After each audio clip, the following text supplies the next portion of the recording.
Shon ayollarga yaxshi, sen ayoldan battar ko'tsan. Nima uchun? Senga o'xshagan dayu, senga o'xshagan ko'tlar ko'payib ketyapti, xotinchalashlar. Erkak ham bo'ladi, erkakni qo'tog'iga osiladimi?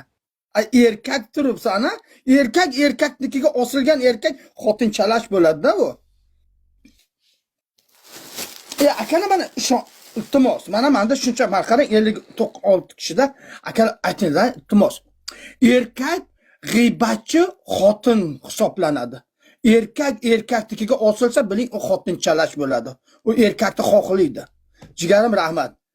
Erkakka osilsa, bilingki u o'sha erkakni xohlayapti, o'shanga bergisi kelyapti, o'ziga olgisi kelyapti o'shanikini.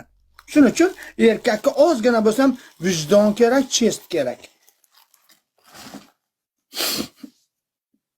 Jigarim rahmat.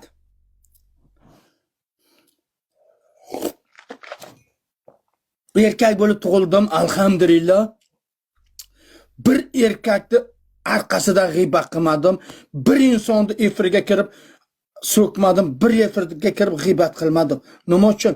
G'iybat qilingan erkak u xotindan battar xotinchalash bo'ladi-da. Ishoninglar.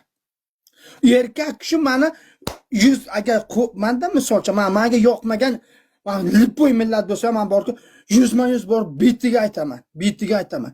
Kuching yetsa mana oldimga kelgin. Kuching yetsa, sen erkak bo'lsang, yonimga kelgin.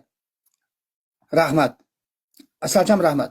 Ishon, senga o'xshagan ayrim xotinchalash, sendan ko'ra mana shu yerda o'tirgan qizlarda ozgina bo'lsam hayo bor, ebo bor-da. Eshitib o'tiribdimi, nima deyapti?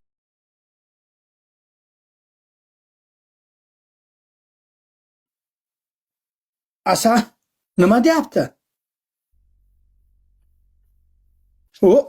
O'ching, ovozni o'ching. O'ylay, uzr shuncha gapiribman, ovozim yopiq ekan. Yozishmadi deyman boshqa. Ko'rdingizmi? Siz baba ayol kishidan yaxshilik chiqmaydi-da. Men sizni o'zimga yaqin bilsam, sen shuncha ovozimni bilan yopib unga eshittirmayapsiz. Sizni ovozingiz yopiq emas edi. Meni mikrofonim